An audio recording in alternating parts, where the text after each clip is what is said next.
It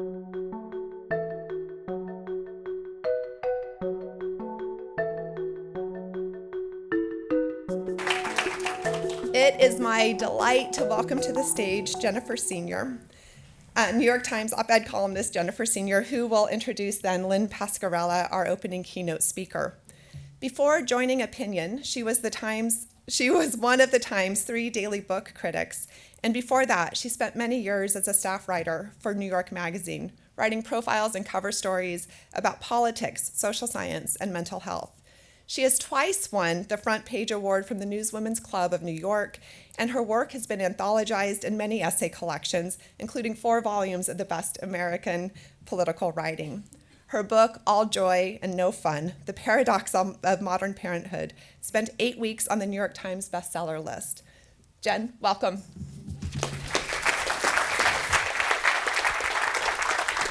Thank you.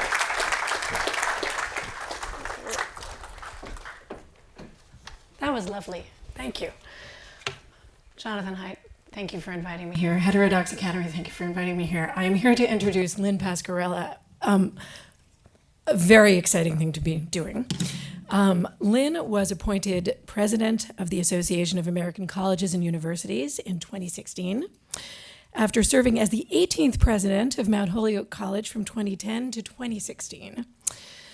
Pasquerella was the provost at the University of Hartford from 2008 to 2010, and before that, she was the vice provost for academic affairs and dean of the graduate school at the University of Rhode Island, where she began her career as an ethics professor in 1985.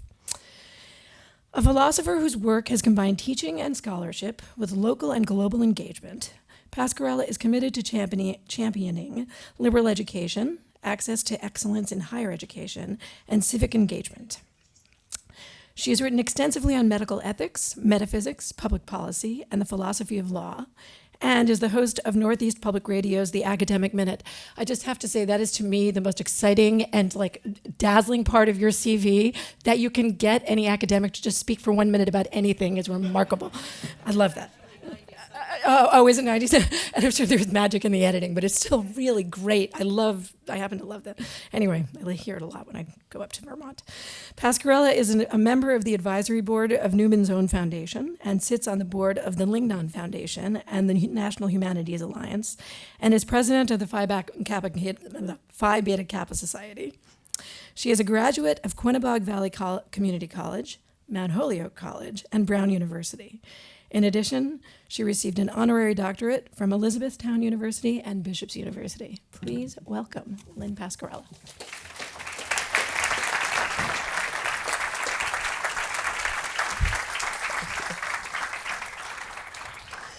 Thank you so much. It is such an honor and privilege to be here with you this afternoon. And I want to begin by thanking Deborah Masick and Jonathan Haidt for their kind invitation and their gracious hospitality.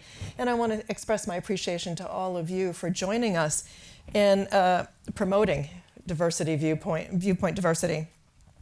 Over the past year and a half, the Association of American Colleges and Universities has been engaged in the implementation of a comprehensive strategic plan centered on restoring public trust in the promise of liberal education and inclusive excellence. Launched at our 2018 annual meeting in Washington, D.C., the plan seeks to create an ascendant narrative that contests accusations of irrelevancy and illegitimacy leveled against higher education in general and liberal education in particular. Moreover, it serves as a collective call to action to make visible the transformative power of colleges and universities. And for those of us who believe that higher education is inextricably linked to our nation's historic mission of educating for democracy, the work seems more urgent than ever. This urgency is enhanced by the reality that we're living in an ostensibly post-truth era, characterized by the denial of authoritative knowledge and the disdain of experts, and in which rational inquiry built on evidence has all but been abandoned. Arising from an entire industry designed to sway public opinion, a rhetoric for hire has emerged in which the art of persuasion has been replaced by incivility and misinformation, giving rise to a widespread anti-intellectualism.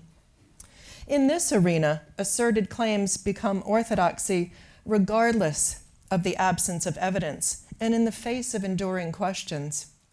This trend signals the extent to which the marketplace of ideas is at risk of falling prey to those who have the resources to control the shaping of public opinion and policies.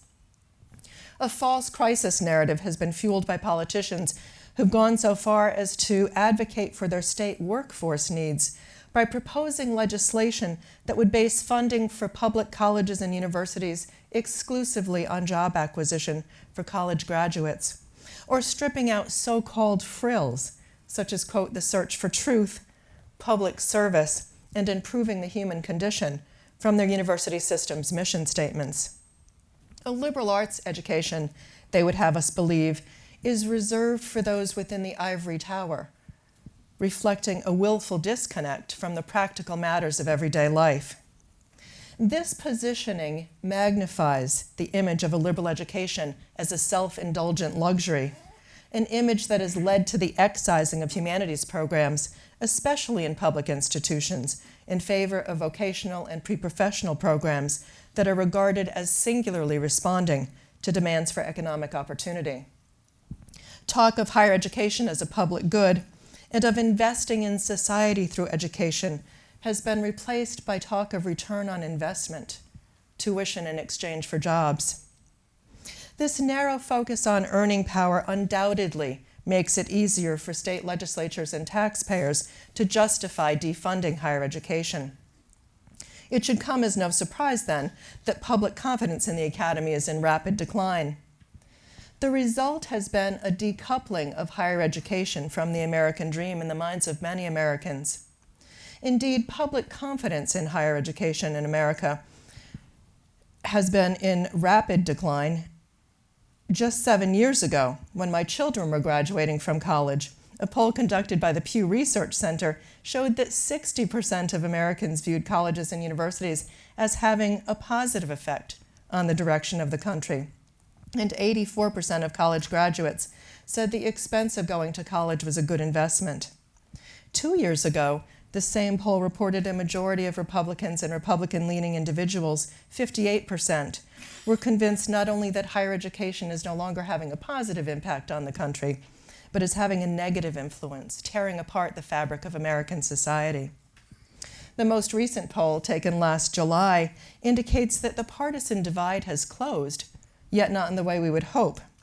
61% of Americans, Democrats and Republicans alike, now believe that higher education is headed in the wrong direction. Concerns range from the high cost of higher education and accompanying debt burden to the belief that colleges and universities are bastions of liberal progressivism, filled with faculty brainwashing students to become the next generation of snowflakes who will melt at the slightest abrasion of their sensibilities.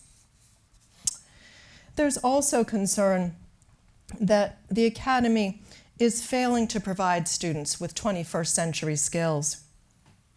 In these days of widespread skepticism regarding the value added of a college education, I'm worried that we're eroding democratic access to the more substantive avenues by which learning enriches us all.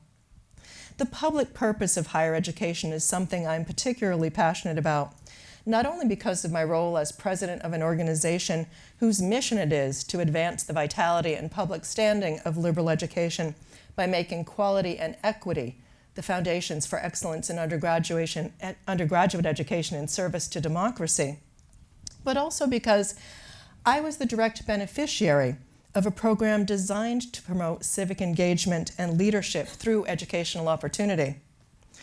The summer I graduated from high school, I managed to escape the factory work I had done the previous summer alongside my mother, only because I received funding under the Federal Comprehensive Employment Training Act.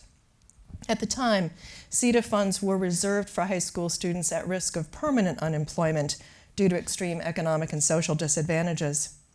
That fall, I continued working 35 hours a week under a CETA grant, and with the additional help of Pell Grants and Perkins loans, attended a local community college that had just opened up in the small rural town in which I lived. I had decided to forego a full scholarship to my state's flagship university in order to serve as a caregiver for my mother, who had become chronically ill. 2 years later, I transferred to Mount Holyoke College, and within another 2 years was headed off to Brown for my PhD. When I graduated, I vowed that I would never forget the lessons I learned in that transition. As a result, throughout my career, I've been committed to promoting access to excellence in higher education, regardless of socioeconomic background, to the centrality of liberal education, and to defending political scientist Benjamin Barber's notion of colleges and universities as civic missions. Barber's contention is that neither education nor research can prosper in an unfree society, and schooling, he was convinced, is society's most promising, perhaps its only way of producing citizens who will uphold freedom. While there's been a good deal of rhetoric lately regarding the principle of universal access to higher education as an essential symbol of equality and opportunity at the heart of the American dream, the reality is that many of our citizens still have closed futures and are, in a very real sense, unfree. The prevailing rhetoric and subsequent disinvestment in higher education hinders access not only to the public purpose of higher education, but to its personal purpose as well. By the personal purpose, I mean engendering the capacity to grapple with the most fundamental questions of human existence. My own experience is illustrative. Among the courses I signed up for during my first semester of college was an American literature class. There weren't many students in the class. Most enrolled in courses that more easily translated into better jobs, or any job at all. One evening, my professor arranged for us to see a Hartford performance of All the Way Home, a Pulitzer Prize-winning play by Tad Mosel. I had never attended a professional production before, and Hartford was a world away, known only to me as the place my father traveled nightly on a third-shift bus to work as a welder at Pratt & Whitney. I remember piling into a car with my classmates, dressed in a blue velveteen jumpsuit. It was the 70s, after all. And when the lights dimmed, I was transported. In the dark, perhaps especially in the dark, I felt a part of something important. Surrounded by classmates, I stared ahead at the stage and waited for what I could not yet see. After the play, our class went for Chinese food and talked. The performance had raised so many big questions about faith, grief, and trust. We discussed the last act when a wife mourns her husband's unexpected death. "I hope he loved being," she said, recognizing the possibility that he never realized his own strength and potential. What that evening taught me, and why I remember it after all these years, is that we all have a right to experience being. We are all entitled to live in our strength. We all deserve the opportunity to find our best and most authentic selves. A liberal education can be a guide to such enrichment. But when we imply that the only outcome disenfranchised students care about is money, we run the risk of circumscribing their futures, both personally and in the public domain. In fact, positing employability as the lone metric for determining higher education's value precludes a consideration of the ways in which the illumination of human consciousness through literature, philosophy, music, and the arts allows us to flourish fully as human beings, enriching our experiences as individuals and as members of our communities. The most significant challenge facing higher education today is a growing economic and therefore racial segregation. Yet while the liberal education for all campaign is derided by skeptics as elitist, the real danger of elitism comes from a failure to recognize the disparate impact of such rhetoric on those who are already the most marginalized and underserved members of our society. The idea that we need more welders and fewer philosophers, that we should train more engineers than art historians, more people in business and industry than in anthropology, and that only those at prestigious institutions should be able to take out loans to study religion, gender studies, or the classics, runs the risk of enhancing and perpetuating what Thomas Jefferson referred to as an unnatural aristocracy. For this reason, we need to be vigilant in rebutting charges leveled against the liberal arts and sciences and to recognize those charges for what they are: collusion in the growth of an intellectual oligarchy in which only the very richest and most prestigious institutions preserve access to the liberal arts traditions. When the board of directors of AAC&U expanded the organization's mission in 2012 to embrace inclusive excellence as central to liberal education, the goal was to signal a commitment to the ideal that access to educational excellence for all students, not just the privileged, is essential not only for a thriving economy, but more importantly for democracy. Democracy cannot thrive in a nation divided into haves and have-nots. Therefore, the positing of a false dichotomy between a liberal education and preparation for work and life is both dangerous to our democratic future and obscures the reality that colleges and universities continue to represent powerful institutional forces in catalyzing individual and societal transformation. To restore public trust in higher education and destabilize the cultural attitudes at the basis of proposals that devalue liberal education, we need to reframe the narrative, highlighting the fact that in a global knowledge economy, employer demands for graduates with a liberal education is growing. Yet we also need to ensure that colleges and universities are preparing students by offering a liberal education for the future, an education in which disciplinary work remains foundational, but students are provided with faculty-guided practice connecting their disciplines with others, with the co-curriculum, and with the needs of society across the curriculum from their first to their final semesters. Addressing the unscripted problems of the future will demand cultivating new perspectives and catalyzing the perception, intellectual agility, and creative thinking necessary for them to succeed in a globally interdependent, innovation-fueled economy, while helping them to recognize that decision-making must be grounded in the ethical principles of respect for persons, beneficence, and justice. The ability to engage in and learn from experiences different from one's own, and to comprehend how one's place in the world both informs and limits one's knowledge is essential to the crucial capacity to understand the interrelationships between multiple perspectives, including personal, social, cultural, disciplinary, environmental, local, and global. This understanding is pivotal for bridging the cultural divides necessary for working collaboratively to achieve our shared objectives around solving the world's most pressing problems.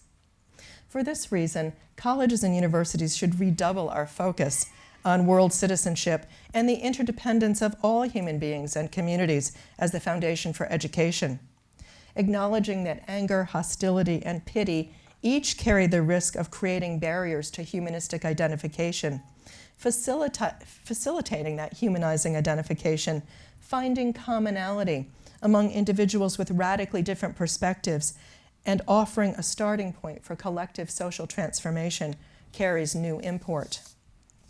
Philosopher Martha Nussbaum offers a compelling defense of this type of education for the future. She observes, quote, "One of the greatest barriers to rational deliberation in politics is the unexamined feeling that one's own current preferences and ways are neutral and natural.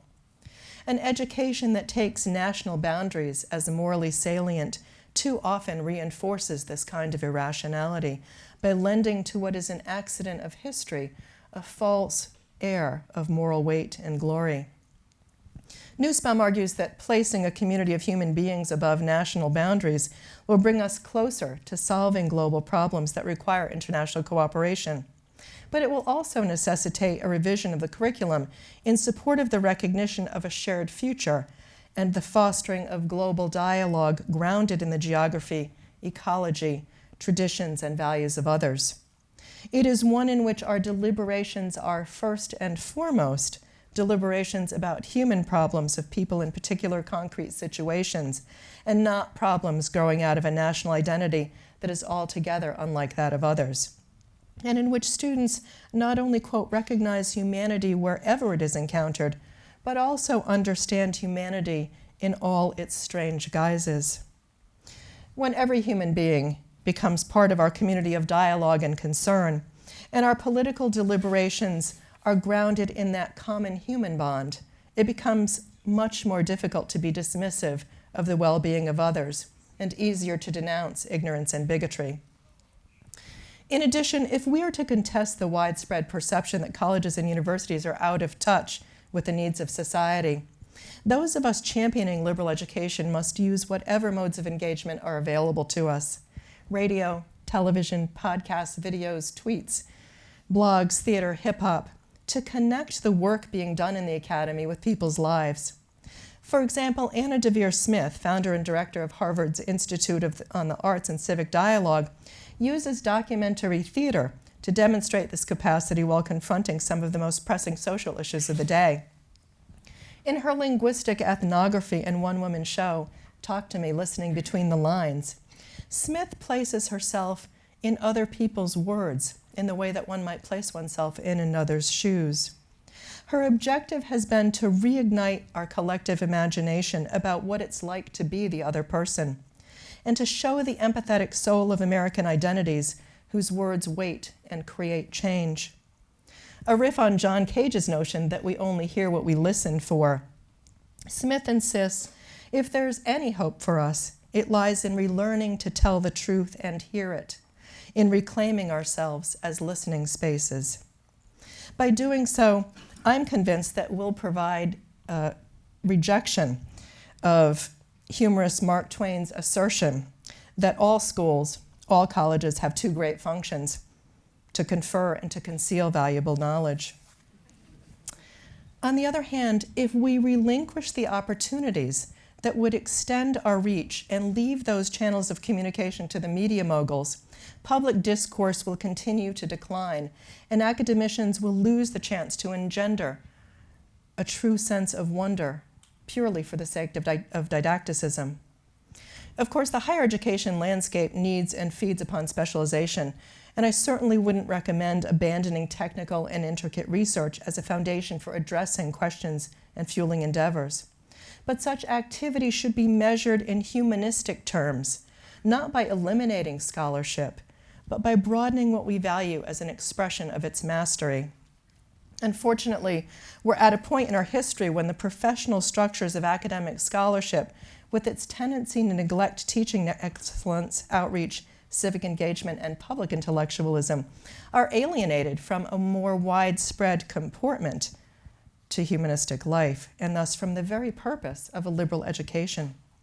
At present, we go so far as to discourage pre-tenured faculty from focusing too much on teaching and service. Activities engaging actual questioning human beings, whether in the classroom or in the community, drop out of professional focus. Until we change both the curricula and the reward systems within the academy, structural impediments will continue to marginalize the critical work of those dedicated to providing the broadest access to higher education through humanistic practice that reaches beyond the gates.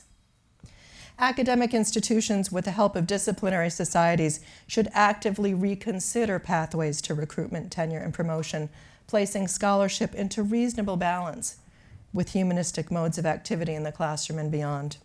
For if the academy continues to rely exclusively on the mechanics of arcane study to get out our message, failing to utilize the most vibrant vectors for helping citizens cope with humanistic questions, scholarly pursuits as anything more than an ossified depository of ancient curiosity will die. Individuals will still thirst for humanistic guidance in seeking answers to their questions and compass points for their endeavors, but the academy as an institution will become nothing more than self-referential as the frames of humanistic practice disappear forever. Instead, we need to insert ourselves into the public discourse and debates. Here's why. At a time of increasing polarization in our nation and around the world, there was a monumental moment recently when people all along the political spectrum came together to embark on a shared endeavor, to watch the finale of the Game of Thrones. It turned out to be HBO's most watched episode ever, garnering 19.3 million viewers, including replays and streams. These record-breaking numbers materialized despite more than 1.4 million fans signing a petition the previous week on change.org, demanding a remake of season 8 with, quote, competent writers. Since most of my knowledge of the series comes from the comedians Keegan-Michael Key and Jordan Peele's Game of Thrones recap sketch, dominated by the refrain, killed, killed, killed, killed, I was baffled when I read that some businesses had hired grief counselors to help their employees cope with their disappointment over the season and return to a focus on work. I was, however, captivated by a scene in the final episode when members of the Great Council, charged with determining the future of the Seven Kingdoms, engage in a swift and wholesale repudiation of establishing a democracy and letting all the inhabitants choose the next leader of Westeros. With the council members devolving into laughter at the mere suggestion, one offers the rejoinder, maybe we should give the dogs a vote as well. Skepticism regarding the wisdom of democracy has long been a topic of philosophical treatises, from Plato's Republic to Ronald Dworkin's Is Democracy Possible Here? Principles for a New Political Debate. Dworkin's contemporary discourse confronts a targeted challenge for democracies during periods of extreme polarization, when partisan divides reach the point when we are no longer partners in self-government, and, quote, our politics are rather a form of war. He warns, democracy can be healthy with no serious political argument if there is nevertheless a broad consensus about what is to be done. It can be healthy even if there is no consensus, if it does have a culture of argument. But it cannot remain healthy with deep and bitter divisions and no real argument, because it then becomes only a tyranny of numbers. According to Dworkin, a true democracy requires propelling public debate or alternatively finding common ground even in the absence of consensus.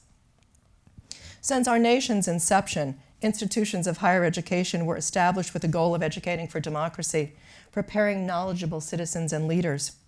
If colleges and universities are to develop the independent and critical thinkers necessary to ensure that democracy is more than the tyranny of numbers forecast in the Game of Thrones, we must re-establish a commitment to the civic mission of higher education. Academics must collectively reaffirm the role that a liberal education plays in discerning the truth, the ways in which it serves as a catalyst for interrogating the sources of narratives, including history, evidence, and facts, the ways in which a liberal education promotes an understanding that the world is a collection of interdependent yet inequitable systems, the ways in which it expands knowledge of human interactions, privilege, and stratification, and the ways in which higher education fosters equity and justice, both locally and globally. In my inaugural message to the AAC&U community when I was appointed president, I referenced a letter written in May of 1863 by Emily Dickinson to two of her cousins. In a nation enmeshed in the Civil War, she confessed, quote, I must keep gas burning to light the danger up so I can distinguish it. The poet's words reflect her unflinching pursuit of the truth and the need she felt to move beyond her own narrow viewing point. Dickinson wanted to light the danger up, not turn away from it. She sought to look at what others either could not or did not want to see. In the midst of national dissension and uncertainty, she strove to use every ounce of her being in the process of discovery, perhaps understanding that deliberative democracy, especially in times of crisis, relies on the creation of a critical public culture that foments reasoned debate and independent thought. 100 years later, during the 1963 March on Washington, in a nation still divided, Dr. Martin Luther King Jr. said, quote, we are now faced with the fact that tomorrow is today. We are confronted with the fierce urgency of now. In this unfolding conundrum of life and history, there is such a thing as being too late. This is no time for apathy or complacency. This is a time for vigorous and positive action. Paying attention to the object lessons of both Dickinson and King is more critical than ever. We need to light the danger up and illuminate the transformative power of a liberal education. At the same time, we need to face the fierce urgency of now, recognizing that higher education and its graduates must play a leadership role in fulfilling the promise of liberal education for all. I look forward to working with you over the next few days to achieve our shared objectives of shaping higher education in ways that safeguard the centrality of the liberal arts and sciences grounded in the free exchange of ideas among people with diverse viewpoints, guaranteeing that every student is positioned to find his or her best and most authentic selves. Thank you.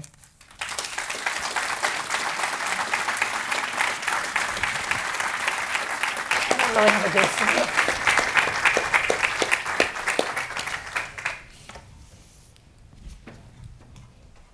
Do you have a preferred? It doesn't matter. Me neither. Right? Okay. Great. Great. That was wonderful. Thank you. So I want to thank you for that talk. And I was thinking, to me, I read it before, I got a copy, and especially hearing you say it out loud, the most moving part by far was when you mentioned you came from these very humble origins, you go to a university, and you see that education is about how to be in the world. I thought that was totally beautiful. That it was about something larger than just making a profit or a larger question of function. I thought that was wonderful.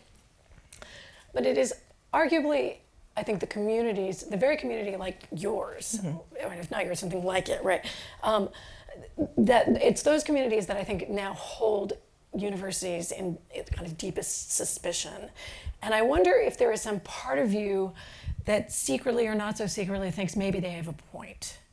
And I know that you had said at one point, you know, that academics run a risk of sort of being siloed off, of only talking to each other, of being in this closed loop, and they have to take advantage of all the media available to them.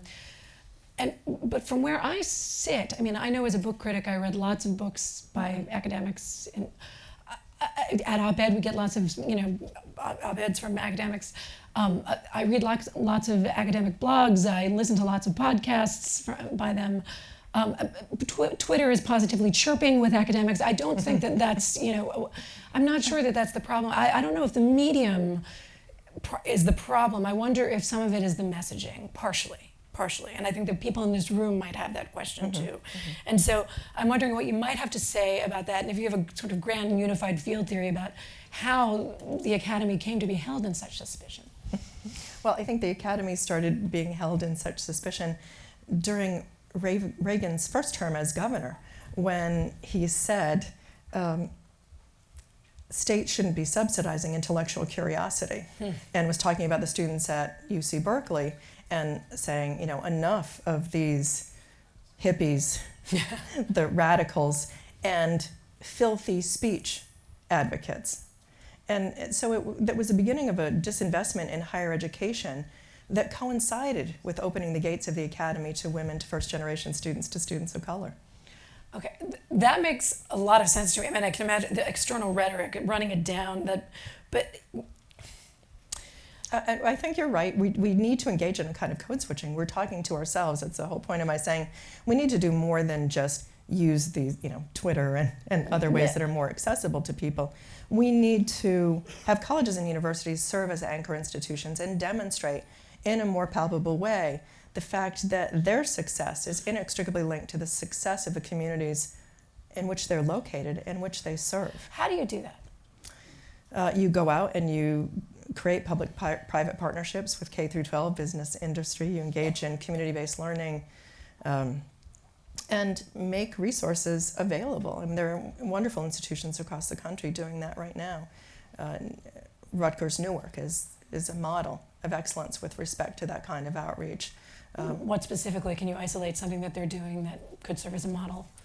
Well, so they bought up property at an abandoned factory and have resources where they have video labs, they have photo studios, they've got dance and music studios, computer labs, they've got maker spaces that are available. Members of the community can go in, sign up free of charge, and be creative and work with the resources of the institution to show that they are partners in making Newark. So they can be of the community. Yes. They're not apart from the community, yes. The town gown. And it's taking advantage of local epistemologies. It's not the expert coming in and saying, here's what you need to do to fix your city.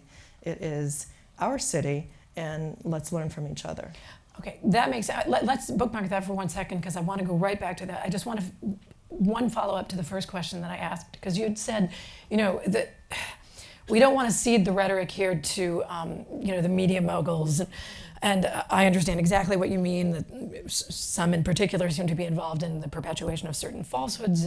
But I still have a question about what role some humanities professors and academic philosophers have also contributed to the notion that we are living in a post-truth world.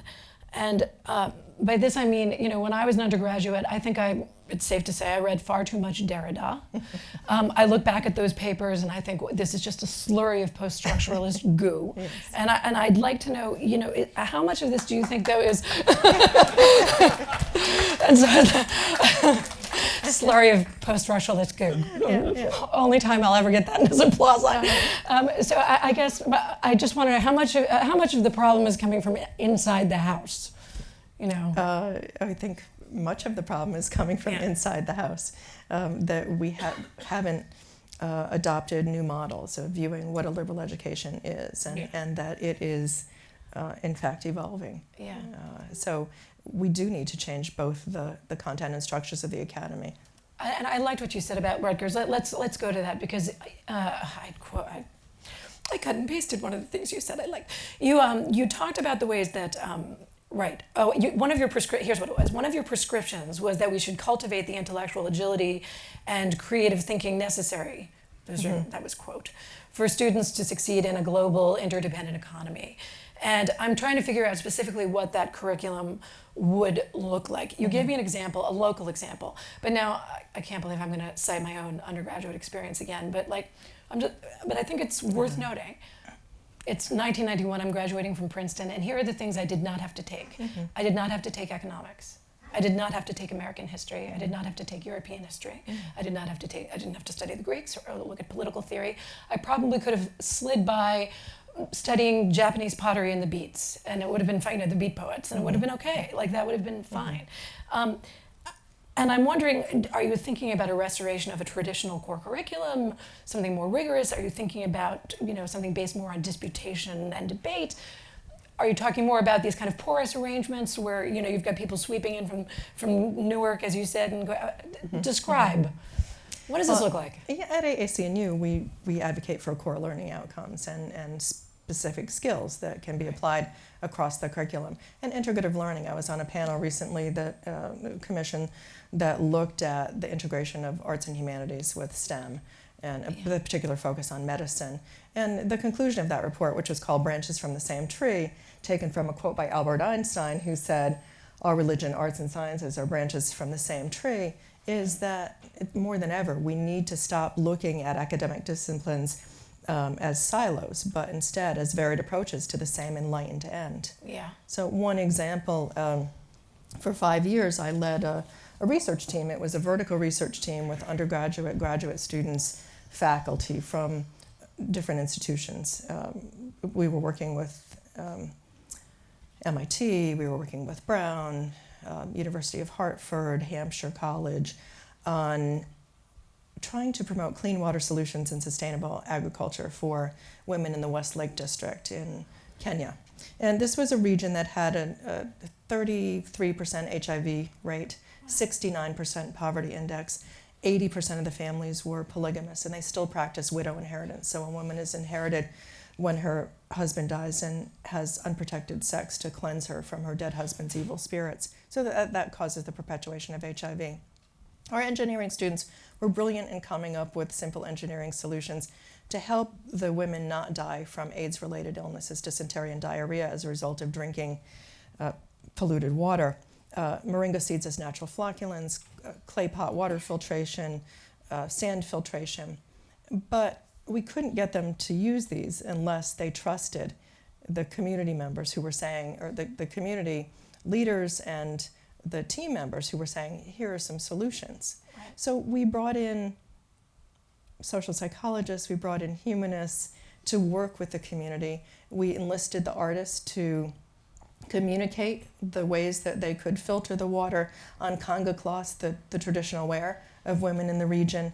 And so the engineers quickly learned it didn't matter if they had the solutions to the problems if they didn't have the means to support, persuade. yes, the means to persuade. And so that's where they had to rely on the artists, the humanists, the social scientists. And so that kind of approach where we are asking students to grapple with unscripted problems of the future as opposed to answering questions for which we already have the answers, which is what higher education is today. Here, you take the standardized test. We already know the answers to those questions. And what about the answers to the questions that we don't have? And how do we provide students with the skills necessary to address those complex problems? That is, I mean, you went immediately global there, which is an amazing kind of example. I'm now going to roll it back and think about something kind of more local, which is, you were talking about universities focusing on world citizenship and fashioning their curricula around exactly this idea. Mm-hmm. And that sounds that sounds extremely imaginative and successful, and like you were attacking it from every which way. I'm wondering how many,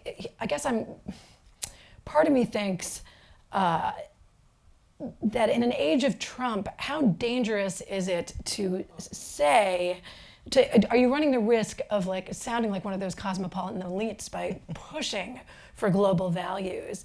Because we know that universities are partially funded, many of them by, public tax dollars, and some citizens, particularly those who have a real disdain for universities, some of them really treasure their American identities. Mm-hmm. And the question is, I guess, to me also, how much should the university be involved in teaching citizenship values and American values and praising them, doing in some ways not only what you just described, but maybe its opposite, or as a complement, something else? I think we need to teach civic engagement, civic values. I talked a lot about educating for democracy and our nation's historic mission. We are distinct in that regard. I just came back from Hamburg in a forum where there were leaders from around the world, in Hungary, in Brazil, when academic programs are being eliminated, when there is the destruction of academic autonomy and now government control over curricula. So I'm grateful every day for being in America, where we do have academic freedom to a much larger degree. That doesn't mean that we can't have both, that we need to understand why education is important to the democratic future of the U.S., but also globally as well. Yep. I guess I have time for a few more questions, and then we open it up. Yeah. Okay. So I'd love to talk about the larger premise of your talk for a second, which I'm totally in favor. You make a very stirring case that the humanities are essential and that to a college education, that it shouldn't just be confined to middle class kids and upper middle class kids and rich kids, that everyone should have a shot at this, and that we should try, and that there's a case to be made that you should have as many art historians as you do engineers out there. And I believe this. Amen to that. However, there is some small part of me that always fears that I'm wrong. I look and I think, automation is coming. Mm-hmm. When I think about what keeps me awake at night, it's global warming, it's antibiotic resistant, pathogens, it's pandemics, it's the infrastructure that needs building, it's cyberware stealing our state secrets. And I think, and realistically speaking, like a reserve corps of art historians are not going to fix that. I get terrified because but here's the thing, but I actually believe what you do. Yeah. So please make the case. I actually believe what you say. I'm a philosopher. I do medical ethics, and so I can give you a couple examples I've had to deal with as a consultant, as an ethics consultant on hospital boards. One of the most compelling cases we had to deal with was a woman who was 60 years old. She had what the doctors termed multiple vague symptoms. She had a bunch of aches and pains. The doctors couldn't figure out what was wrong with her, so they ran an extensive battery of tests. And they discovered that she had terminal liver cancer. Her physician talked to her about the prognosis, in addition to the diagnosis, and asked her if she wanted a living will. She said she did. She wanted to make clear that if the burdens of treatment outweighed the benefits, she didn't want any extraordinary measures taken to prolong her life. So she signed a copy of the living will. It was put in the doctor's office, put in the hospital emergency room. She was brought in the next day by ambulance. She had swallowed a bottle of sleeping pills. She had taken a hatchet and cut nearly through her wrists. Her husband saw her in a blood-soaked bed, panicked, called an ambulance. Her doctor was called into the emergency room and had to decide what to do. He thought if he treated her aggressively, she likely had no good days ahead of her. He thought this might be violating his oath to first do no harm. But he knew if he didn't act aggressively, that he could be charged with assisted suicide in this state. He made a decision to treat her, perform CPR, stitched her up. She was intubated. When she regained consciousness, she was furious. She wanted all treatment stopped. So he had a psychiatric consult brought in. She was deemed competent to refuse treatment. She refused treatment. She was extubated, and she died 6 hours later. At a more recent visit to my doctor, he talked to me about a case. He said, my friend's got that. My partner has this case. He said, there's a woman who refuses to leave her mother's bedside. Her mother was unconscious, being fed with peripheral IV lines, had MRSA, staph infections. She had pneumonia. A lump was found in her lung, and the daughter wanted everything done to keep her mother alive. So these cases are different. It signals the extent to which in society we view death as a failure and so distinctly un-American. But what happens now is that when we talk about the right to autonomy of patients, it is the right to do whatever is necessary to keep one alive, as opposed to the right to refuse life-sustaining treatment, a death with dignity. Both cases have in common the fact that technical advancements have preceded thoughtful reflection about the ethical, legal, and social implications of the use of that technology. And that's why we need artists and historians and philosophers, because none of that physician's technical training was going to help him determine whether he was doing the right thing. None of the medical training in the latter case was going to help that team feel like they weren't torturing that poor woman. They needed the arts, they needed the humanities. Philosophy and religion and literature to have that conversation. They needed beauty in their lives. They needed beauty. To help get over the moral distress. You plump like a sponge when you talk about medical ethics. Oh, I can tell it's where you, I can what could be see better than dying in death? I'm a woman after my own heart. I would talk about it all day long if I could. I'm a real bummer, but yes. So here's another question. You praise inclusive excellence, and who would not? A very fraught question right now that I think many people are asking is, do the values of inclusivity and excellence sometimes come in conflict with a liberal education? I'm curious, for example, what you think of the lawsuit at Harvard, the Asian students who were right, or we could even look at the more recent example of Harvard again, the kid who was just, what was his name, Kyle Kashoff. Yeah, I'm just curious. These are, you can sidestep this, but I think that they are worth engaging, these questions. I think sometimes they do come into conflict. Yeah. I still would advocate for allowing institutional autonomy with respect to admission practices that are more nuanced and complex than might seem in any one of these lawsuits. It's a fair answer. And we are exactly at the 15-minute mark, so open it up to questions from the audience, absolutely. Am I the one who does this, or is there somebody? I will do that. Okay. Well, that's a very eager hand over there. We have microphones coming. Is there another microphone? Where's the microphone? Sure. I just want to comment on your ethical scenarios. In the first case, in my view, the doctor behaved ethically because the woman was in the ER not because of cancer, liver cancer, it was because of a mauled wrist, and her respiration was depressed because of the pills. So he did the right thing, as far as I'm concerned. And then the patient did the right thing. She stopped wanting treatment and she died. So that was a happy outcome as far as I'm concerned, because both behaved with autonomy and ethics. In the second scenario, the daughter needs a psychiatric evaluation.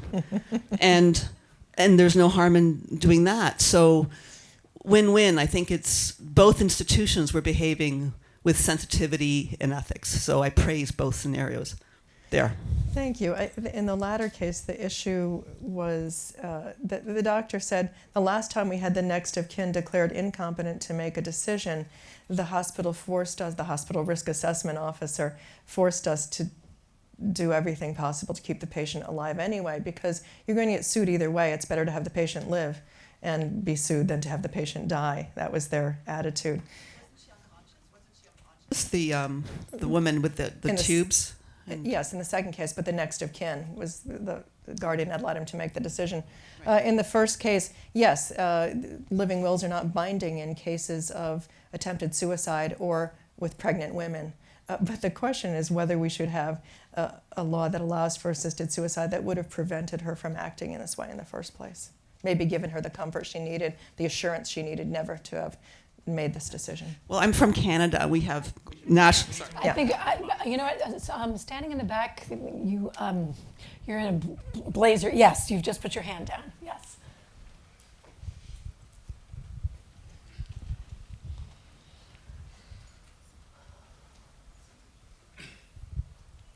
Hi, thank you.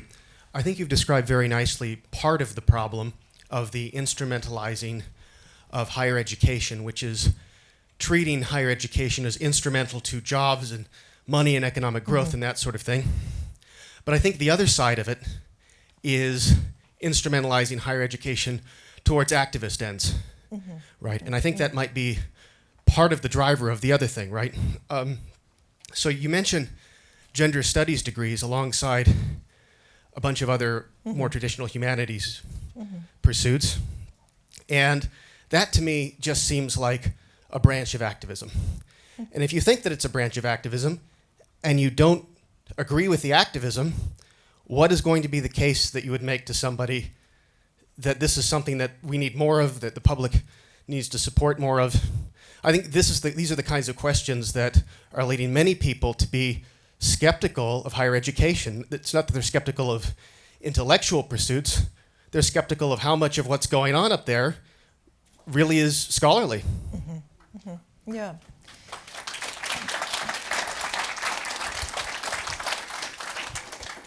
Yeah, that's certainly the case. As a philosopher, I get this criticism all the time. And there is a conflation, I think, of some of the studies, gender studies, women's studies, African American studies, as liberal progressivism that really is eroding academic excellence in the academy. I don't believe that, but I take seriously the concerns. And I think we need to, this is one of the reasons I think we need to be more transparent about what it is that we do. And I didn't mean to suggest that all academics should be public intellectuals or that they should be activists.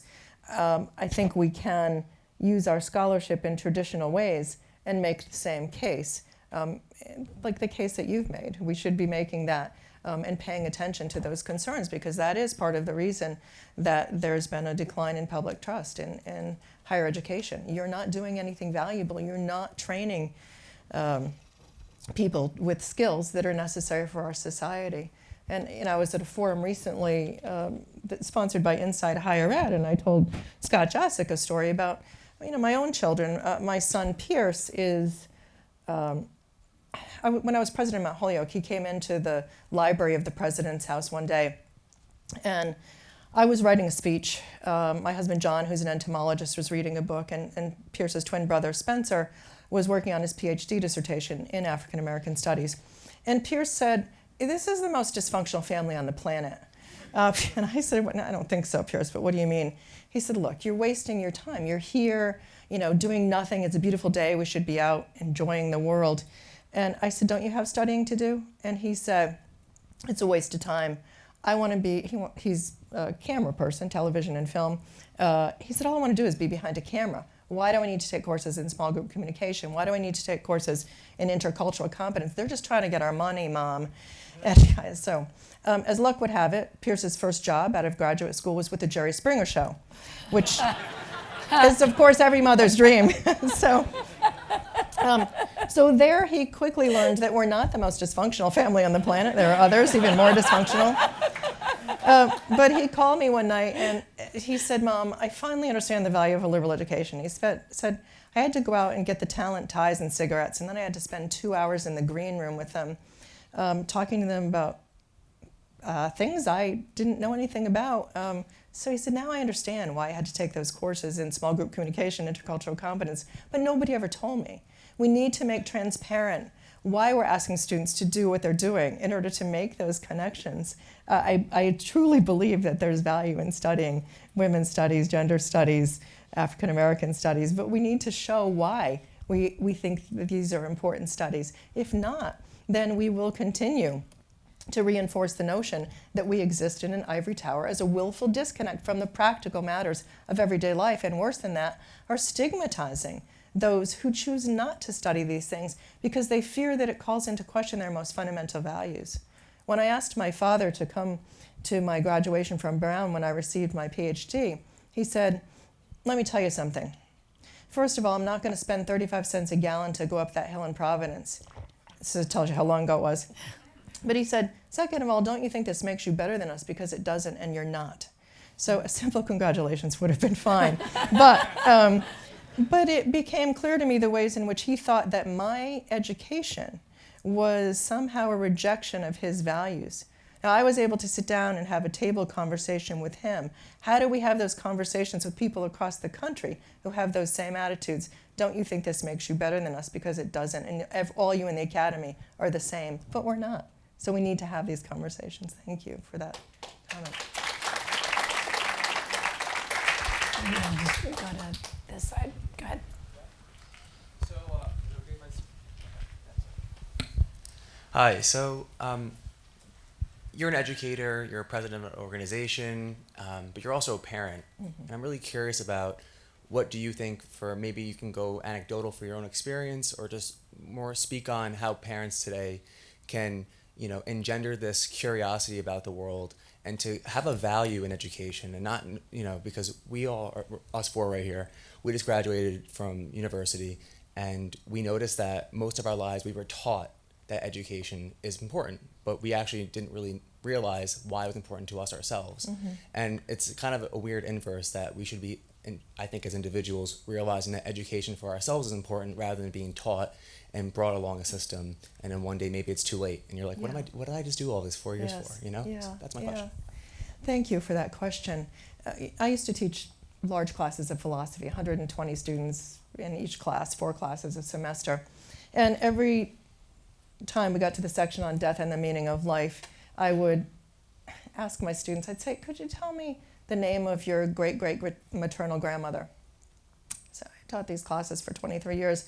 I never had anybody who could tell me the name or anything about their maternal great-great-grandmothers. Now, I don't want to give you the sense that I didn't ever change my courses. I did, but I used this activity. And so maybe it'd be different today with Ancestry.com, because people could look up this stuff. So I would say to them, here's a woman responsible for your very existence, and you can't tell me anything about her. What hope is there 150 years from now that anyone will know anything about you? And if not, does your life now really matter? This was a cruel thing to do, I understand this. Especially in the fall semester as darkness was descending early and people are getting ready to go home for Thanksgiving, so you can imagine how many parents I heard from. But they would ask me, then, well, how do you get meaning and purpose in your life? Do you think life matters? And I said, yes, I get meaning and purpose through service. And then I talked about baseball. I get meaning and purpose through baseball. And they said, I'm a huge Red Sox fan, sorry, New Yorkers. But so they had this puzzled expression on their faces. And I said, I referred them to this essay by Morris Raphael Cohen, who talks about the Jewish immigrant experience in American baseball. And he said it provided them with a mystic unity with something larger than themselves. And I think that's what we're all looking for, a mystic unity with something larger than ourselves. And that comes from a diversity of perspectives and the richness of American life. And nobody's going to be able to provide meaning and purpose for you. You have to do that for yourself. And I think that's the true value of education, that it opens frameworks. It provides new frameworks for grappling with these most fundamental questions of human existence. I love that a mystic unity came from a Jew looking at baseball. Yes, so yes. Nice, yeah. Just a question about the university is kind of an open system to some extent, right? You talked about areas where it's closed off, but there are areas where it is more open. And I was kind of curious if you could comment about sort of two dynamics. First of which is I get the importance of liberal arts and even the activist aspects of it. To what extent are those aspects more easily replaced by external things? So I get that you're supposed to learn cultural capital through liberal arts, but isn't that more and more easily attainable outside of the university for less cost? I mean, you can think about online education, those sort of other ways that people can pick up cultural capital versus, gosh, I wouldn't want my medical doctor to have learned from WebMD. So I'd like to hear a little bit more about the competitors for especially the sorts of liberal arts. And then internally, you talked about the external funding dynamics, but you didn't talk about the internal funding dynamics, which is cross-subsidization. So the vast majority of people are sort of voting with their feet, and the most profitable centers within universities are business schools, engineering schools, law schools, medical schools, and they're taxed exorbitantly to fund some of these programs that maybe students aren't even enrolling in.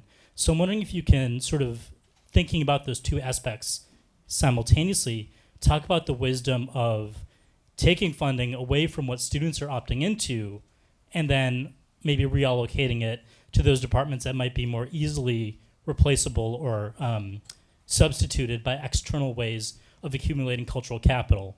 I think if you go on the internet, you pop on Twitter, you don't need a degree to be a activist, right? There's plenty of ways that you can learn that through Tumblr. So to what extent is the internal funding dynamic and the external competition or substitutes? If you can comment on that dual dynamic. Yeah, well, all college administrators have to deal with this problem of allocation of scarce resources. I don't have any problem with developing online programs, hybrid programs. My concern is that if we are taking money, access alone isn't sufficient, it's helping students thrive. So do we have the mechanisms to make sure that they can complete their degrees, that they get the skills necessary to thrive without having huge debt burdens and no degree? So I'm not wedded to face-to-face education. I do believe that it provides some benefit. But I know many people who are part of large online communities that are very valuable. We could have schools that are completely devoted to business, to engineering, to pharmacy, schools that will probably make more money than the humanities, but that education should be infused with the liberal arts and sciences. So there too, I don't have any problem with saying that we're not going to fund programs that have lower enrollment, as long as we don't have this false dichotomy between liberal and pre-professional and vocational education. 54 seconds. Do we call it here? Yes, okay. Thank you so much. Right. Thank you. I really appreciate it. It was fun. Yeah.